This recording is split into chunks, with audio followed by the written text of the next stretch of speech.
video walkthrough on a used Keystone Bullet. So we'll start in the back. Got your fridge vent here. So the only thing you guys have to do is every once in a while clean up in here. Make sure the vent is clean. And if you even wanted to, you can give these a quarter of a turn. Pop the cover off, clean back in there. Doing that is going to keep good airflow to your fridge, allowing it to work efficiently. That's your short cord. It does come out more than that. It's all built in, so you can't ever lose it. Just don't forget that you're plugged in when you're leaving. But 30 amp short cord, and they're usually around 25-30 feet long. Yep, that's pretty much it for the back. It's not a whole heck of a lot. There's a few more things. You have a cable inlet, so if you're going somewhere that provides cable, you can hook it up through there. And then your bumper caps come off. It's going to be the perfect spot to store your sewer hose. You have stabilizer jacks in all four corners, and then you have these stabilizers on there, so you just loosen those knobs there, and then the one in the middle as you run the jacks.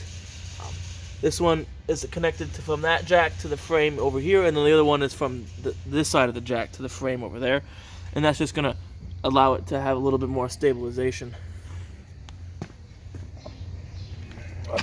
There's your crank for it. If you want to do it not by cranking it by hand, you can get a 3/4 inch socket with an adapter for a drill.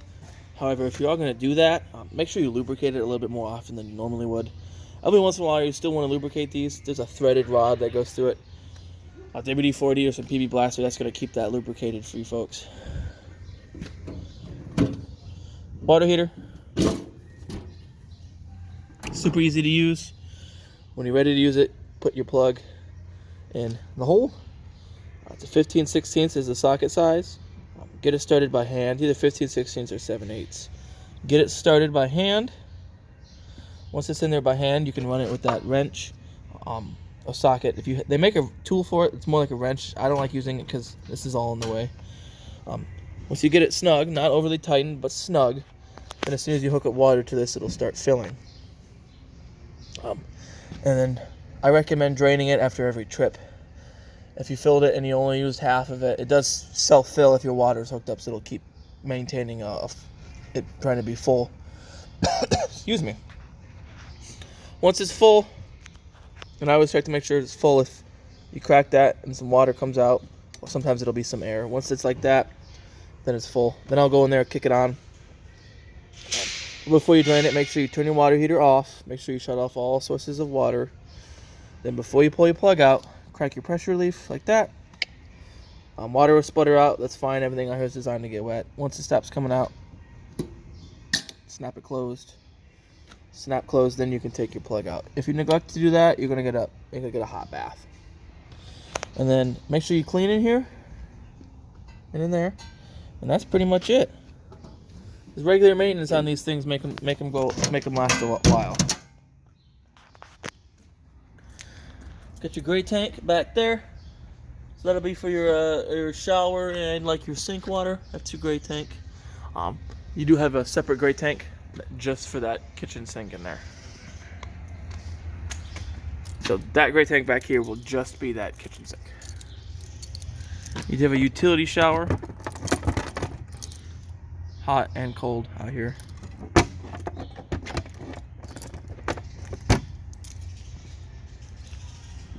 Moving right along. You see right here it says black and gray tank right there. That's your black and gray for your bedroom. Not your bedroom, sorry. Excuse me, your bathroom. Always recommend making sure those valves are all the way closed. Those valves, those handles, you just push and pull them to open and close them. Before you take your cap off. Because if they're slightly open, that area behind the cap is going to be filled with some residue you don't want to get on you. Then I always recommend doing your black first. Once the black is empty, then doing your gray. The gray is going to flush out that hose. Then you can carry your hose to that bumper and store it in there without having to worry about any of the black tank water getting on you. Seals for your slide, every once in a while you are going to want to inspect them, make sure they're not dry or cracked or anything like that. If you start to feel that they are, you can take it in and do have us perform what's called a slide out maintenance. Or you can do it yourself. We sell the necessary materials to do it here. Moving along, freshwater inlet. So this is where you'll stick your hose in, just rest it in there, you'll fill the onboard tank in there, and then you'd run off your pump. That's if you're going somewhere where you know you didn't get water you don't have water or you are going out in the middle of the woods or something like that. Below that is city. This is where you hook your hose up to. This will operate off the city water pressure. You won't need to use your pump or anything for that. And then right below that, there's a cap on this blue line. That's your drain for your fresh tank. Definitely recommend draining it after every trip. If you were there for a week and you only used half of your fresh tank and you're not planning on going again for a few more weeks, definitely drain it, because that water sitting in there for that period of time will definitely start to get stagnant. You got right here, that's your crank for the stabilizer jack. But like I said, you can get a 3/4 inch socket and an adapter for a drill and run them with a drill. You do have a grill, an outdoor grill, and then as we snake around to the other side, I'll show you where you hook that all up to. Good information here. Tells you tire pressure, 50 psi. That's what you want to go off of. Good little information. Has your VIN on it right there. Gross vehicle weight rating. Yeah, lots of good information here. Let's back up to the front. Got your battery in there. You also have a spot for another battery. And it's a new battery. It's in a new box too. Group 24 RV marine grade battery. So in the winter, I recommend taking your battery completely out of here, storing it somewhere warm. Even if you use your battery disconnect, and we'll get into that in a few seconds. The battery sitting in the winter, it'll start getting bad. So back to your battery disconnect. That's what that is right there. So if you see the green right there, that means your battery is connected. So that means if you unplugged it right now, if you had any lights on, they're going to remain on. I recommend disconnecting your battery if you're storing it at your house and you don't have any way to plug it in. If you have a way to plug it in and you plug it in to charge it, because when you are plugged in, it does charge your battery. But if you have it plugged in and you have your battery disconnect off, then that charge isn't going to reach the battery. So if you're storing it at home but you have no way to plug it in, disconnect your battery. It's also good if you have it all closed up and there's a light you forgot to turn off, you don't feel like opening it all up again, you can disconnect the battery, it turns the light off too, as long as you're unplugged. You do have a light up here, a little docking light. And then get your propane underneath here. You don't have to lift the whole thing off, it's just easier to show folks. Got dual 20-pound cylinders, they did fill them, so they're full. And then you have your regulator here, so it does point right here to whatever tank it's going to pull from first. If you were to have both of them on, and this one were to get depleted, there's a little diaphragm in here that'll open up and start pulling from this tank automatically. However, this little black thing, because it does rotate, you can select which one it pulls from. This won't rotate when it switches tanks, so keep that in the back of your mind. We do get a lot of people who put it in the middle like this, thinking, hey, that's going to pull from both tanks equally. No, it doesn't work that way. It's one or the other. Put these back on here. Get your tongue jack. If you wanted to, you could upgrade to a power tongue jack. That beats hand cranking it, but these work just fine. There's less to fail on there. And then you have your 7-way, your chains, and then your breakaway right here, which is that box right there. This will get hooked to your hitch work. It's hooked up with your chains now. If you were to ever lose the trailer off your truck, it'll pull the pin in that box right there, this little pin right there. Activate the brakes on the trailer. Keep the trailer from swirling into traffic or hitting the back of your truck. You got a bubble level here, which is nice. You do have one over here too. So that gives you an idea whether your trailer is level. So if you get it level front and back, you don't want to use those stabilizer jacks. They're stabilizer jacks, they're not leveling jacks. You use your tongue jack to get it front to back. And then as you're backing your trailer in to your campground, if it's a concrete pad, you don't really have to worry about side to side. But if it's like loose gravel or dirt, and you notice one end is way lower than the other, as you're backing it in, you can get some blocks. We have this plastic blocks you can buy, or if you have some spare like 2x8s or 2x10s, you can back it in onto those, and that'll raise up the uneven side to kind of get a little bit more even side to side. Then you would run your stabilizer jacks down. Other side of that storage there, you do have a light for it in there. And then you have a spare tire mount in the back, and then a spare tire cover. So it looks like the previous owners took their spare tire, but the tire sizes is printed on that sticker where that VIN was, so if you wanted to order a new tire and rim for it, you could totally do that. These right here are hold opens for these doors. You see they hook into there. Just make sure when you hold your door open with those, that you don't forget that you've done that, because sometimes if you pull hard enough, you can, since these are plastic, you can break these if you pull too hard. So just be careful. Do have a black tank flush, so you can hook a hose up to here as you're dumping the black tank from the other side. So you can wheel your hose over here. A lot of dump stations at campgrounds have a hose. Ours dump station here has a hose, I believe. Then you can hook your hose up to here, open up your black tank, have your hose hooked up to, then you open it up. Then you can come here, turn your hose on, and there's a little nozzle in the tank that'll spray it all out, keep it clean.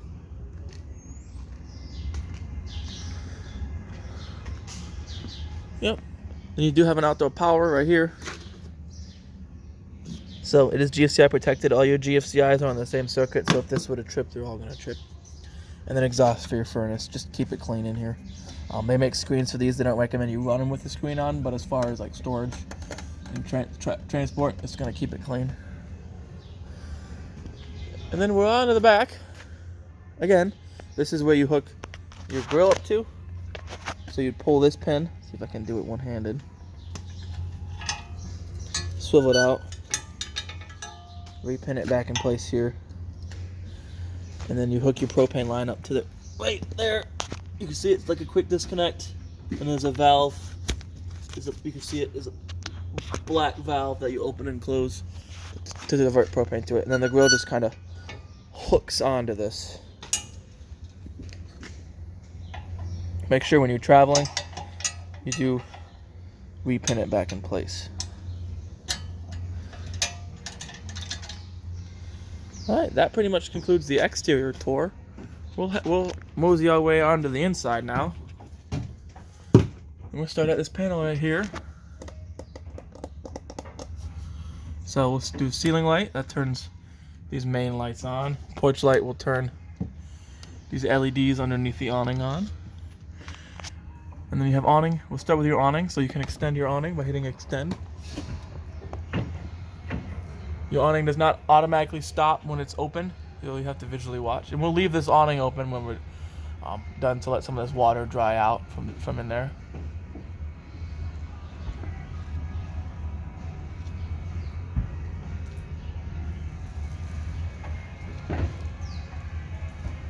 Since it's been rolled up for a while, that flap hasn't flopped down. But when you start to see bare tube, that means you're all the way open. Your awnings are adjustable. Grab by the big part, pull it down. So you can see how it's pitched the awning off to one side. So if it's raining, you can have water drizzle into one spot rather than all the way along the edge of it. If it's pouring, real aggressive winds, real aggressive rain, roll your awning in. It's not worth the risk. The wind, a big gust of wind will rip the awning right off. So we'll leave it open to let it dry, which brings me to my next point. If you rolled it in wet during a rainstorm, as soon as it gets dry and sunny out, roll it back out, let it dry out again. You don't want it to hold water. Then you have your controls for your water heater on propane and your water heater on electric. You can run them both at the same time. If you are going to run electric, make sure that there is water in it, or your toasty heating element. Then you have your controls for your water pump. And this is your controls for your slide out, so in and out for your slide. Then your monitoring panels, you can read battery, you can do fresh, read your black and your grays. So you do have 2 grays. Remember I said gray tank 2 is just the sink right there. And then it reads here. Sometimes when even when they're emptied, if you hit black, sometimes it'll read like 2/3. And you know, hey, I just emptied it. Why is it reading 2/3? Because there's probably some residue on them sensors. If you run that black tank flush, sometimes it even helps if you run the black tank flush. Hook a hose up to it. Close your valve for your black tank. And I know it tells you usually you want to do it while it's open. If you close it, you come in here. You just make sure you're keeping an eye on everything. Make sure you're looking down in your toilet. Make sure it's not overflowing. You can fill it up with some water from your black tank flush, and then once you're confident it's about more than halfway or 2/3, you can dump it again, and hopefully that water was going to wash off them sensors. They do make cleaner you can pour in there, and I've heard if you dump a bag of ice down there, that works too. Got a smoke alarm, 9-volt battery, just like most smoke alarms, so it starts getting low voltage chirps, it's time for a new battery. And you got a fire extinguisher right there. Fridge, super simple. You have on or off, auto or gas. Auto's going to default to 110, so if you're plugged in, that's what it's going to use. If you were to suddenly lose power, it's going to switch to running off of propane. These fridges don't work like your fridges at home. They take about anywhere from 6 to 8 to 12, depending on the size of the fridge, that many hours to get to its operating temperature. This one will probably take about 8 hours, 6 to 8 hours to get to its operating temperature. Got a microwave. That's only going to work when you're plugged in. Then you got your range hood. Then it cooktop, very easy to use. You just turn it to light it with a lighter. Barbecue lighter works just fine. If you have a match, you can use that too. Your stove's a little differently. You can see there's a little pilot in there, so you would turn this to pilot, push and hold, reach in there to light your pilot with a barbecue lighter. Once the pilot's lit, then you can turn it to whatever temperature you want. If you plan on cooking again in a few hours and you don't want to light the pilot again, when you turn it off, if you just turn it to pilot, it shuts the burners off. It'll leave your pilot on. That way, when you're ready to use it, you just turn it on again. However, I definitely recommend turning it off before you go to bed. Or if you step away for a few hours, you really don't want a lit pilot overnight. Big old kitchen countertop, lots of space for what it is. You got lights above it each there, paper towel holder there. Resettable GFCI. So if any of your GFCIs would have tripped, this is where you go reset it at. It's either that one or the one in the bathroom. Some of them have one of each. So as we go along with that tour, we'll be able to let you know for sure. Dining area. This turns into a bed. You just lift the table up off them little metal brackets, fold a leg up, and rest in that other bottom bracket. You fold your leg up, and the table sits on them little shelves there. You take your back cushions, lay them flat on there. It creates a nice sleeping platform. You have a TV in here. You got your remote for your TV here. And then you have a radio here. And then your TV is on a mount. You can unhook it, swivel it out, so people can watch it. Yeah, very simple. And then you are hooked up to video and audio because that is a DVD player. You can pop a DVD in there and watch a DVD on your TV. You would use this as a remote for your DVD player. And then right back there, you can see that little green light. That's where your coax gets plugged into. If you're using your antenna, built-in antenna, make sure that little green light's on. There's actually a little black button there you turn on or off. If you're using cable, turn it off. And then definitely strap this up before you travel. Because TVs are expensive and you don't want this to swing out and break.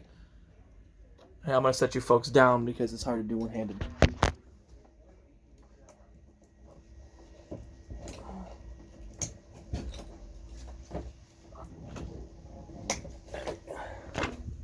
There we go, nice and strapped. Radio, super simple, powered on.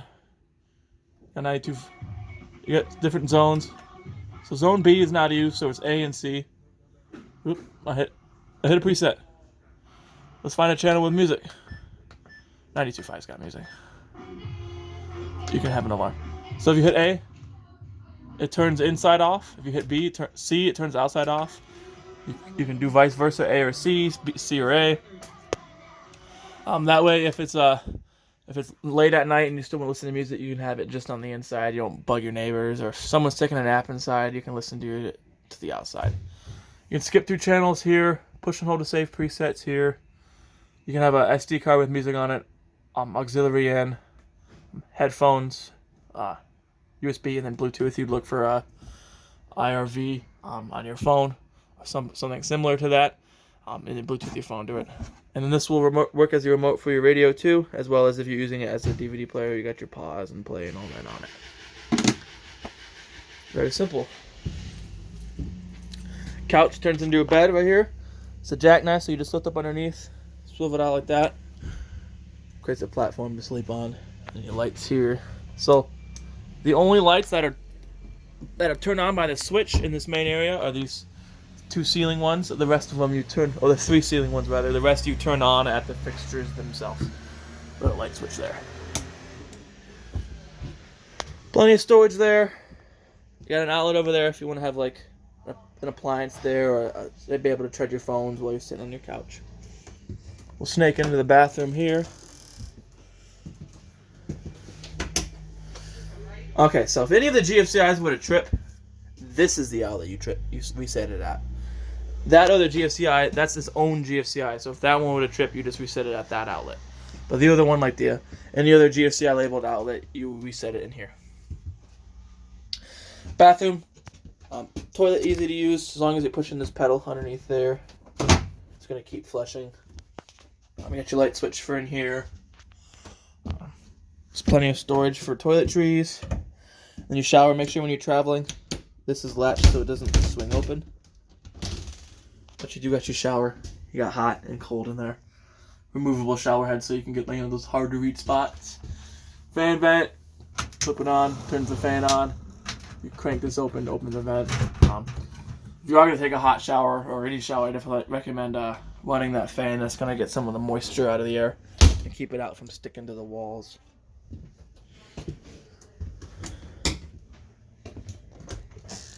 Right on the ground here, you have a propane gas detector. So that's hardwired to the 12-volt system. So if there's ever a propane leak, that'll beep for you. And there's no, like I said, it's hardwired to the 12-volt system. There's no batteries you have to worry about changing. Thermostat. So first thing they'll ask is what mode you want, auto. What fan mode you want, auto, high, or low. If you run it on fan high, or if you run your AC on fan high, it'll kick on no matter what temperature it is. Because if you have it on auto and it's 40 degrees inside and you have it set to 55, your AC will never kick on because it's on an auto. So if you have it set high or low, it'll kick on no matter what, and it'll keep running no matter what. Hit it again, you go to auto, then you can select whether you want cool or furnace. So the reason I recommend using auto is if you had it on high and you had it set to the lowest, it'll go 55, and it's 90 degrees out, 80% humidity, your AC is never going to stop the cycle on and off. Because when it's on auto, it'll hit 50, shut off, and then cycle on and off to hit that. If it doesn't ever cycle off because you have it on high, what it'll do is it'll freeze up because it's running so consistently, all the moisture in the air, it'll freeze up and it won't kick back on again until it thaws. So that's why I recommend auto. Hit it again, it goes through furnace. Your furnace goes all the way to 90. Very simple. Bedroom, again, all the fixtures, you turn them on, all the lights, you turn on the fixtures. You got 2 lights underneath there. You do have access, which is nice with these. You can put a laundry hamper in your compartment, and then you have a little spot to throw some laundry down in there, and then you also have access to it. And then you have access right here to your pump with a winterization line already built in. Outlet over here, you should have one on the other side over there. Nope, you do not. So you have one outlet on that side, but you also have access to storage underneath your bed here. And you can also lift up your bed to get storage there too. Then you have a spot to mount a TV here. So it looks like someone mounted it here. But as your backer plate there is usually a pretty big one. I recommend using the swivelly ones, just like the one that your main TV is hooked to. And then you have another GFCI protected outlet and then a cable outlet right there too. Access to get into the bedroom from the outside, so you don't have to cut through everything to get in and out. And then you have your antenna here. So what you do is you crank it up. With this up, you can pull it down and rotate it. We won't go all through all that. The reason, if you rotated it, this little triangle here will move. And the only reason you would do that is if you're trying to tune in a good signal. Before you lower it, make sure these 2 little triangles are lined up. Then you lower it. It even says this way is down, that way is up, that way is up. There's a little cradle on the roof it sits in, and if you don't have those little tabs lined off, your antenna might be sticking off to one edge or facing the wrong way. So make sure they get lined up before you lower it. And the last thing in this bedroom is one of the last things is you have a carbon monoxide alarm. Those again take the 9-volt batteries. So if those start to give you the low voltage chirps, it's time to throw a new battery in it. And then, again, look at that right over there. You have another outlet over there too, and one over there. And this right here should be, an emergency exit window. You lift this up, swivel it out. You can, let's see, move these curtains out of the way, there we go. You can have it set as a regular window like that. If it was an emergency, you would push this all the way out, and then you would grab your screen and just yank it off and climb out the window. However, if there's an emergency and I'm in the bedroom and I need to get out quickly, I think I'm just going to use that door right there.